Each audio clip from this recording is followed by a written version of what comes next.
Olá, Bárbara, tudo bem? Tudo bem, bom dia. Bom dia, prazer te receber aqui no nosso podcast para falar de um tema muito caro para nós. E eu gostaria que você se apresentasse, por favor, para a gente começar.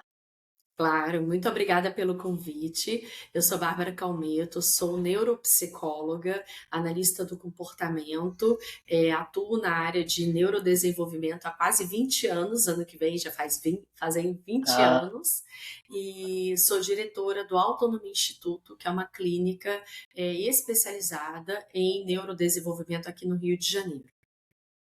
legal.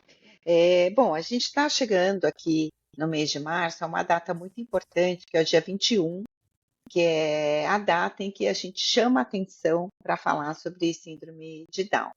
E eu gostaria que você falasse um pouquinho, né, sobre isso, Bárbara, porque a gente percebe que a sociedade evoluiu muito, né? A gente tem assim inclusão cada vez maior, ambientes que é muito mais comum a gente ver, mas ainda causa um impacto na vida das famílias que recebem as crianças, né?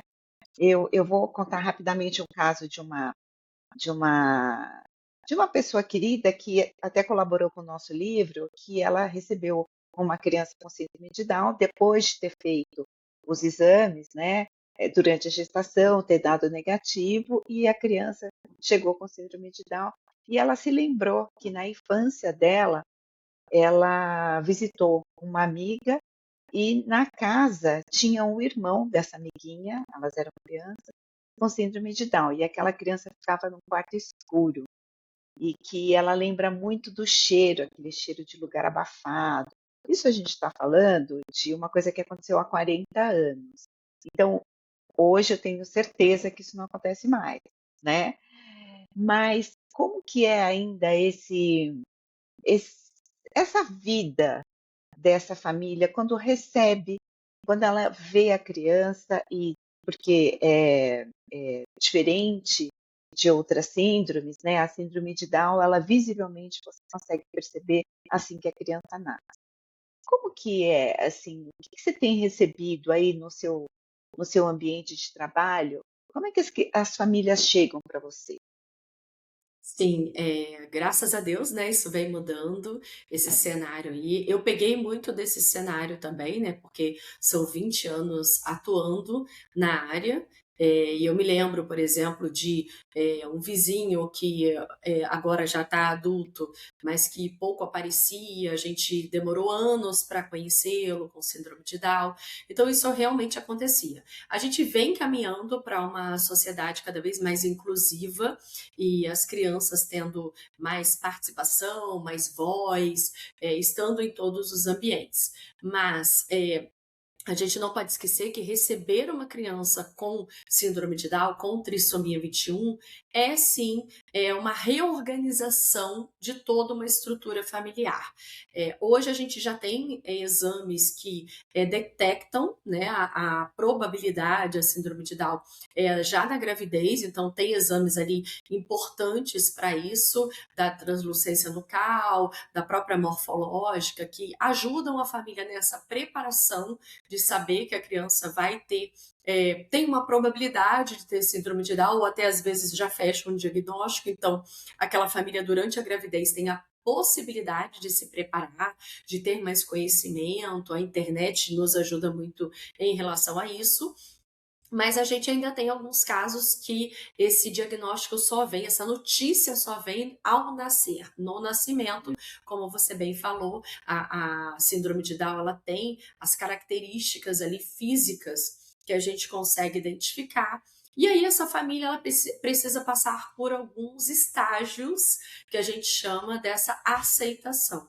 Então, normalmente há um primeiro estágio, sim, que é um estágio de luto, daquele filho que a família tanto esperava, preparou o ambiente, toda a família, e não vem aquele filho considerado perfeito, entre aspas, né, sem uma necessidade específica, Então a família precisa daquele momento de luto, às vezes é a mãe, às vezes é o pai, às vezes é todo mundo, às vezes é uma avó, né, que demora para aceitar. Mas o que eu vejo hoje é que cada vez mais as famílias, com o avanço da internet, da ciência, do conhecimento, ela vai para outra fase que é a fase da luta. Então ela vai buscar os atendimentos necessários para essa fase, né, do primeiro momento ali do primeiro ano, ela vai buscar os melhores atendimentos para que essa criança tenha uma qualidade de vida e um prognóstico melhor. E é isso que eu tenho visto aqui na clínica também. Então, as crianças, quando chegam para mim, elas já estão num caminho ali da intervenção e desde muito cedo, desde os primeiros dias de vida, essa família já busca atendimento, até pelas informações que a gente tem hoje da importância desse atendimento precoce. Isso que eu ia te perguntar, a partir de que idade começam esses trabalhos, né, com essa criança para que ela tenha, uma vida, eu nem sei que termo usar, né, mas assim, uma vida mais Com mais perto da autonomia, mais é, independência, é, né?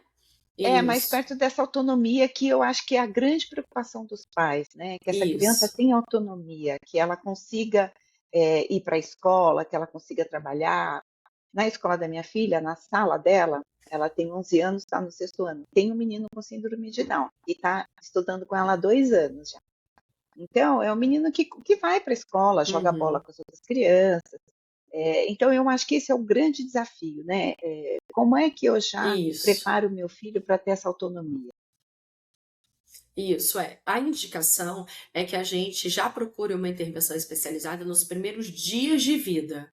Por quê? É Porque mesmo? a síndrome de Down independente é diferente de outras situações de neurodesenvolvimento, outros transtornos de neurodesenvolvimento. A criança precisa de uma intervenção motora muito significativa, porque a criança com T21 ela tem uma hipotonia maior, ela tem a musculatura um pouco mais molinha, mais frágil, né, nessa questão de tônus. Então, a gente indica que já nos primeiros dias essa família procure a parte de fisioterapia e a parte de fonoaudiologia focada para sucção. Então, para que essa criança aprenda a sugar o seio, a sugar uma mamadeira, que tenha uma amamentação adequada, que ela comece na estimulação motora, para que comece a sustentar o tronco. Então, hoje a gente vê crianças com 1 mês e meio, no máximo 2, já sustentando o pescocinho.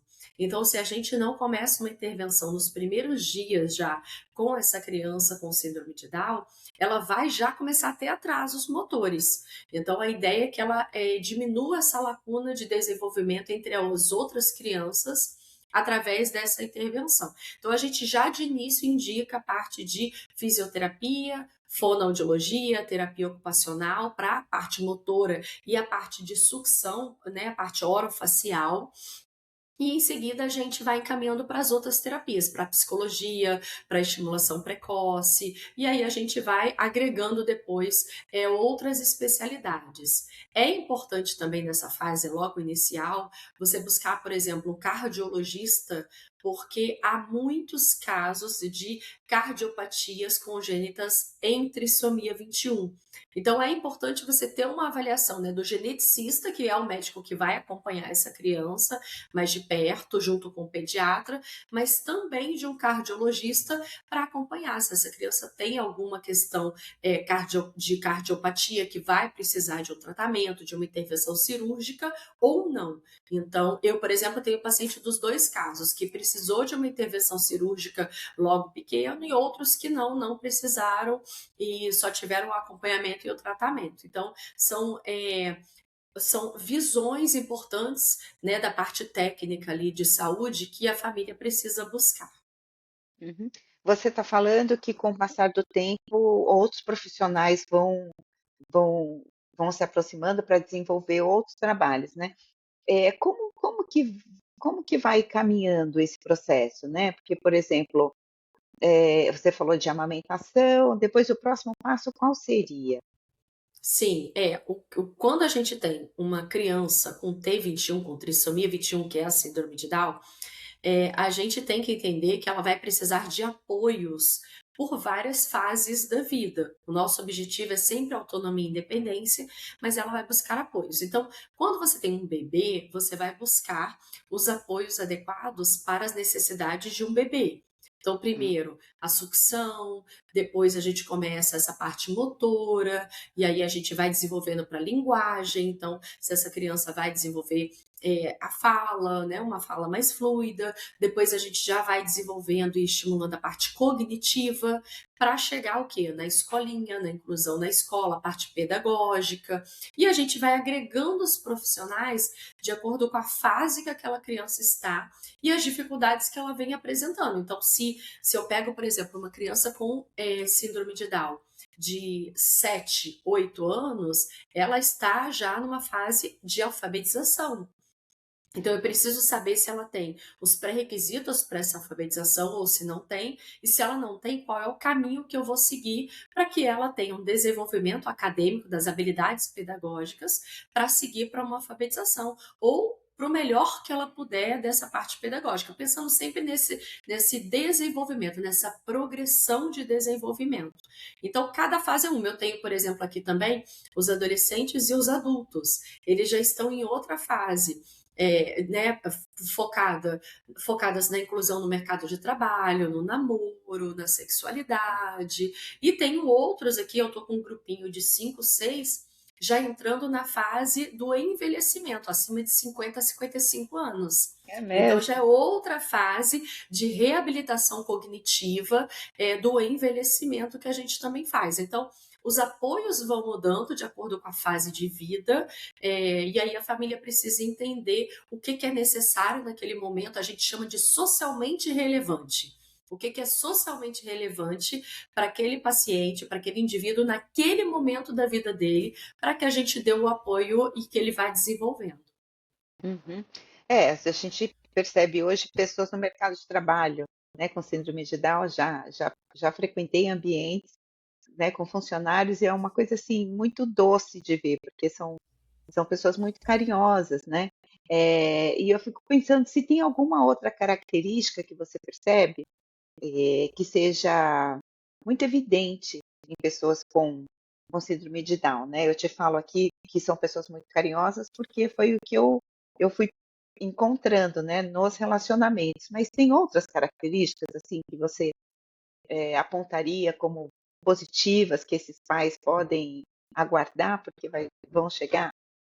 Isso. Então, de maneira geral, realmente são pacientes muito carinhosos, muito amáveis, que gostam de fazer amigos, então tem amigos em todos os lugares.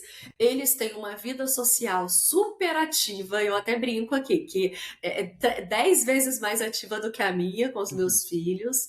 Então tem muitas festas, muitas festas de amigos, depois os adolescentes e adultos começam a ir para festas, né, que a gente chama aqui de resenhas, de festas mais de adultos, barzinhos. Mas pensando no mercado de trabalho, quando eu converso com um empregador, né, com uma empresa que vai fazer uma contratação, eu sempre falo que são o adulto com síndrome de Down que vai para o mercado de trabalho, ele entrega muito comprometimento. Então eles são muito comprometidos, eles não faltam, eles não ficam enrolando, eles querem entregar, eles querem demonstrar a produtividade que eles têm capacidade. E a gente aqui trabalha com emprego apoiado, né, que é uma metodologia de inclusão no mercado de trabalho, e a gente vai possibilitando as adaptações que eles precisam para entregar o seu melhor. Então eles são muito comprometidos, não faltam de maneira nenhuma, não atrasam, querem entregar e tem essa alegria, né, de viver. Eu falo isso, é uma alegria de viver, que também quando você tem clientes, isso traz isso para sua equipe, para sua empresa. Então, eu vejo muitos pontos positivos aí dessa inclusão no mercado de trabalho e do convívio com eles né, no dia a dia, tanto de escola como de mercado de trabalho. Isso tudo traz muito benefício para a gente, até mais até do que para eles, para a gente como pessoa mesmo. Você sabe que, você está falando, eu estou lembrando de um casal amigo, e eles tiveram uma bebê recentemente, nasceu no carnaval, e ela nasceu com síndrome de Down. Eles não estavam esperando, porque o resultado tinha dado negativo, né, de transplante mental.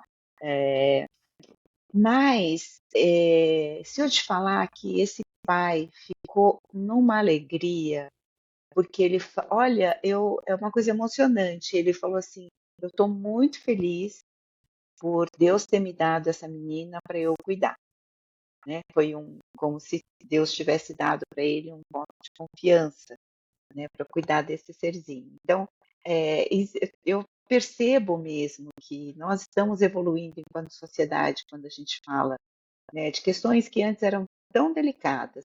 Mas você percebe nos pais que chegam para você, qual é a maior preocupação deles? A maior preocupação é o futuro, sempre, É, né, de todos nós pais, mas quando você tem uma criança, com uma necessidade específica, isso é maior. Por quê? Porque você sabe que aquela pessoa vai precisar de apoios o resto da vida. E aí a preocupação da família é: e quando eu não estiver mais aqui para dar os apoios, como vai ser? E eu tenho esses casos aqui, né? Esses adultos já no envelhecimento que eu citei, os pais já faleceram e eles vivem com os irmãos. Então aqui essa é a maior preocupação: a autonomia, a independência e o futuro deles. E aqui, pelo menos, a gente também tem essa preocupação e a gente vai fazendo uma preparação para isso. Então, tanto uma preparação de desenvolvimento, então o que que eles precisam desenvolver para terem mais autonomia, então aprender a fazer mais coisas sozinhos, preencher a vida de atividades ali para não ter tanta ociosidade e esse cérebro está sempre em funcionamento, porque isso a gente sabe que ajuda também no desenvolvimento, e também preparar esses irmãos, que são quem vão ficar, né, com eles no futuro. Então aqui a gente tem grupos de irmãos que a gente faz encontros sistemáticos para fazer realmente essa preparação. Primeiro, o conhecimento, porque o irmão tem a vida dele naquela correria, às vezes já é casado, já tem filhos e tem a rotina dele, então conhecer um pouco mais e vir para esse trabalho com a gente de desenvolvimento. Então, isso tem dado bem certo e o que eu posso falar para os pais é assim: foque no desenvolvimento dessa autonomia e independência. Quanto mais o seu filho tiver autonomia e independência e produtividade, um cérebro produtivo, maior vai ser a possibilidade de um prognóstico bom e de dar menos trabalho para quem vai ficar com eles.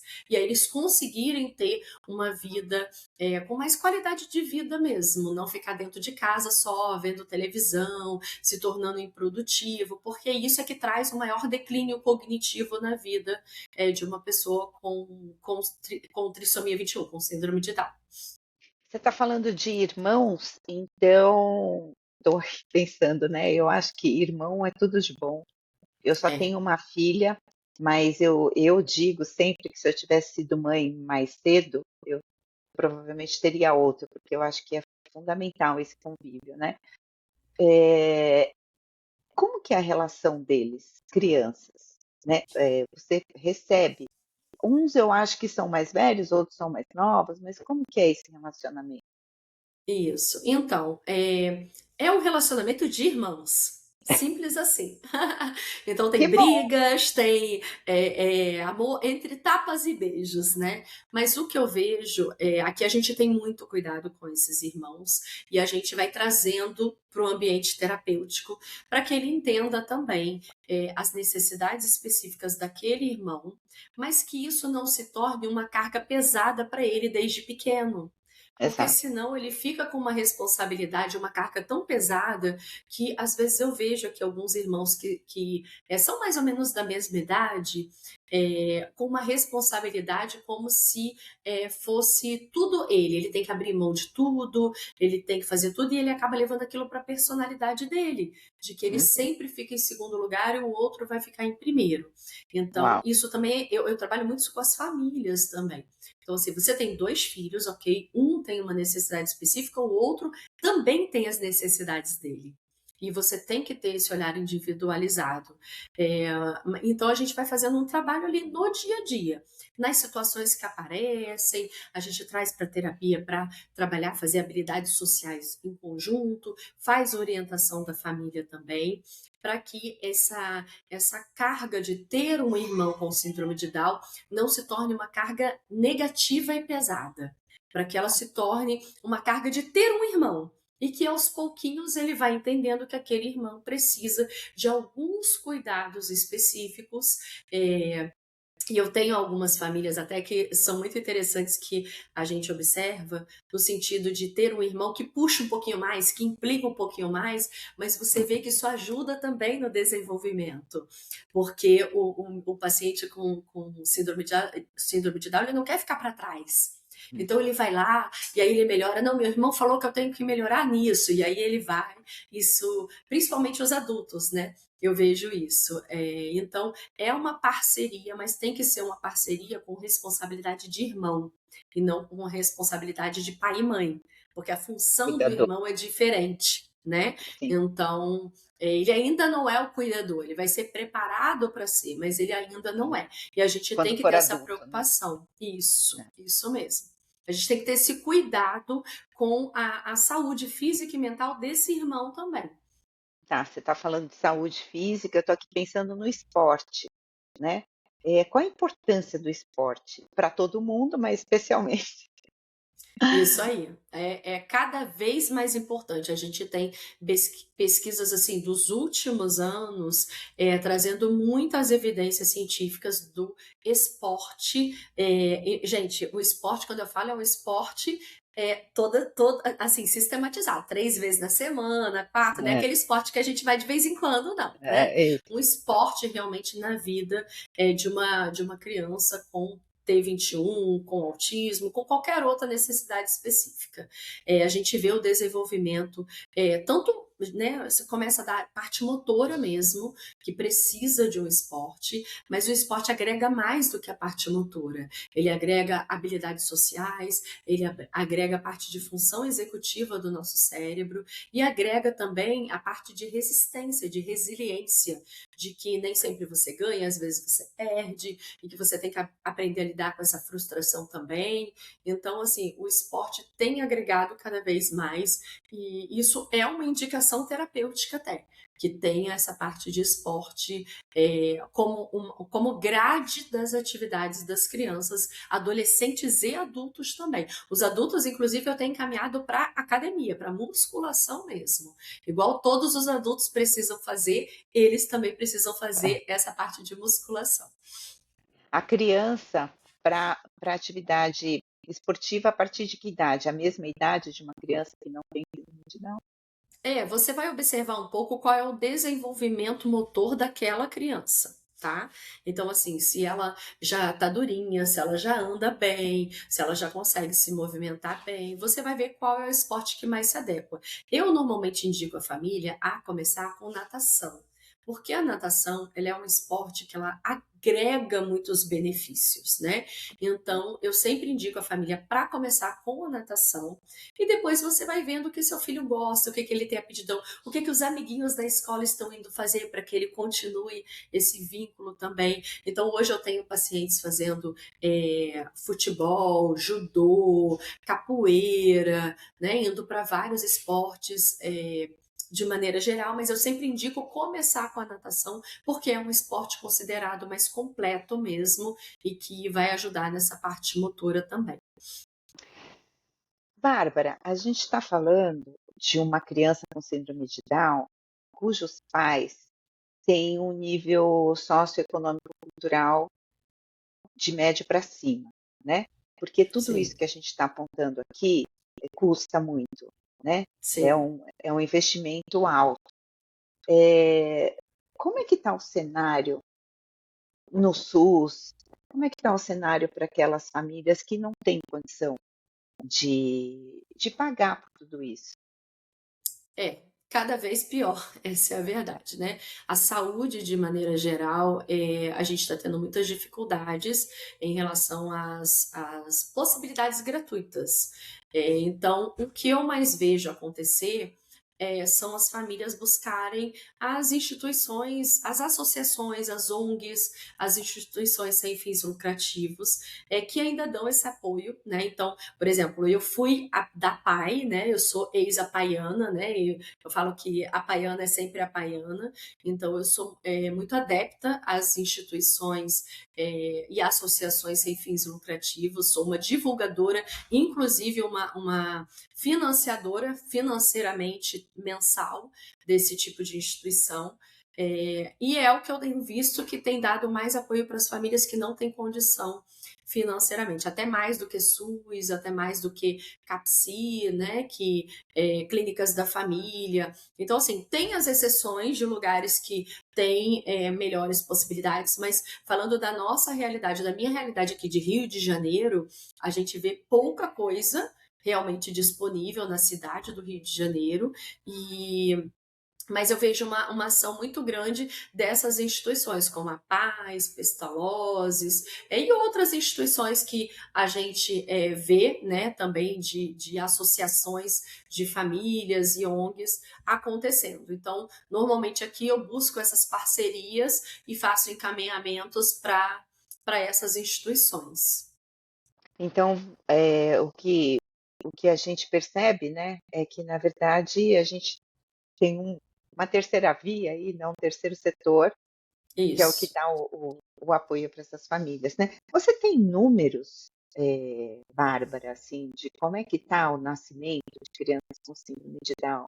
Porque se falou por muito tempo, e eu percebo que não é uma realidade, mas se falou por muito tempo que gestações tardias traziam um risco maior de nascimento de criança com síndrome de Down. Eu, inclusive, fui mãe com mais de 40 anos, esse era um fantasma que ficava rondando, assim, fantasma no sentido que eu percebo que ninguém está preparado para isso, né? Isso. Não é uma coisa que ninguém está preparado. Então, a gente realmente fala, poxa, eu tenho mais de 40, vou fazer o exame, mas, né?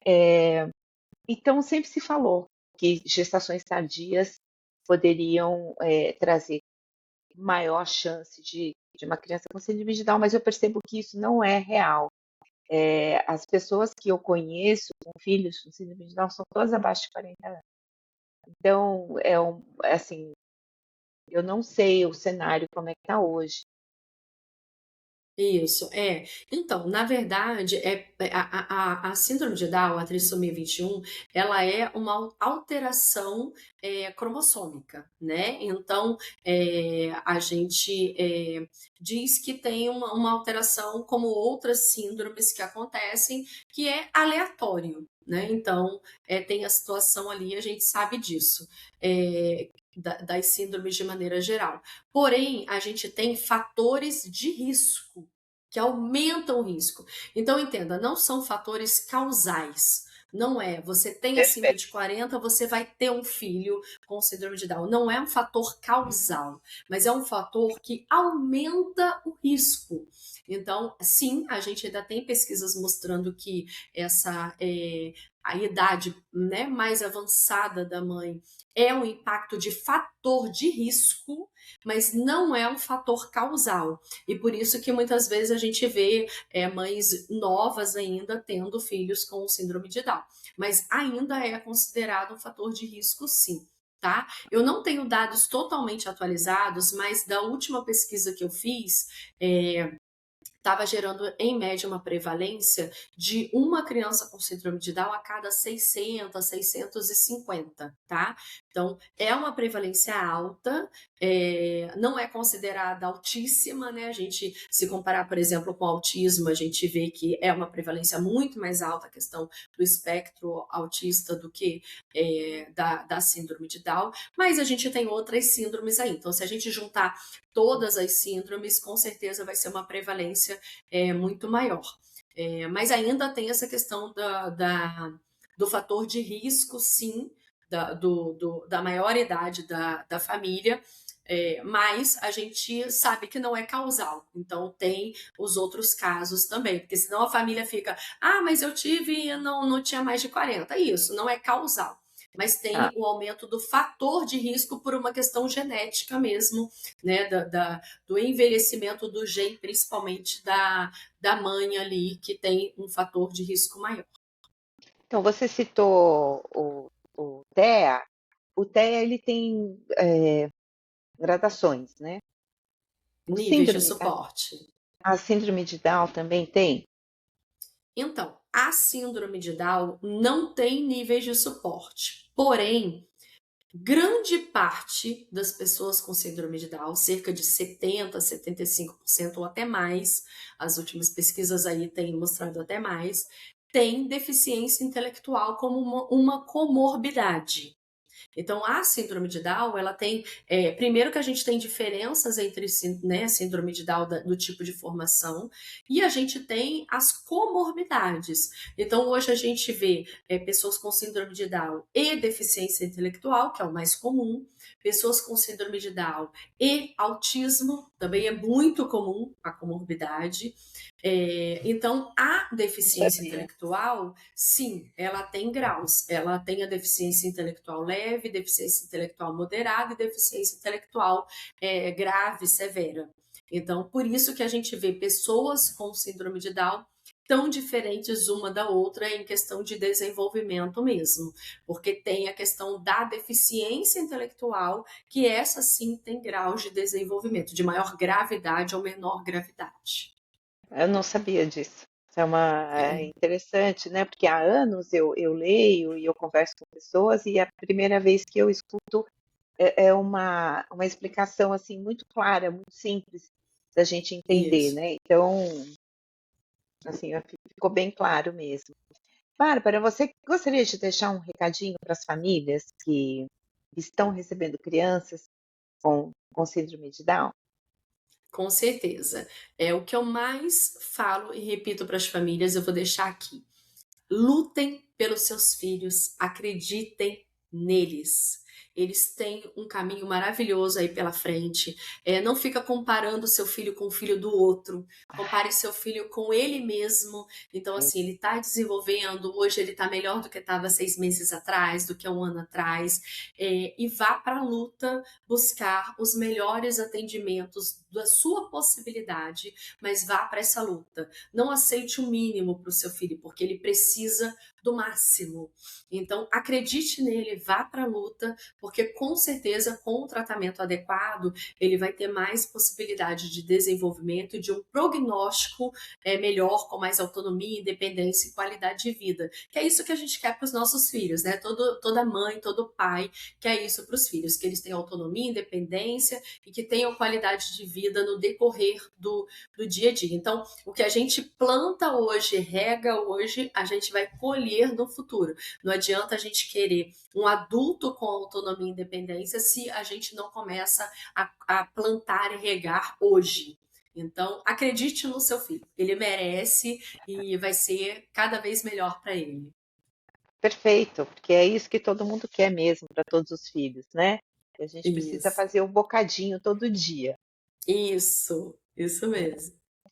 Bárbara, muito obrigada pela sua participação nesse mês tão importante. Vamos continuar falando sobre isso. Eu acho que é por causa desse trabalho, né, tanto o efetivo como o seu, que está ali na linha de frente, como a gente comunicando, é que a gente cria uma sociedade mais inclusiva mesmo, né, que receba todas as crianças de braços abertos. Muito obrigada. Eu que agradeço, com certeza. A gente precisa trabalhar a gente precisa trabalhar pela inclusão, pela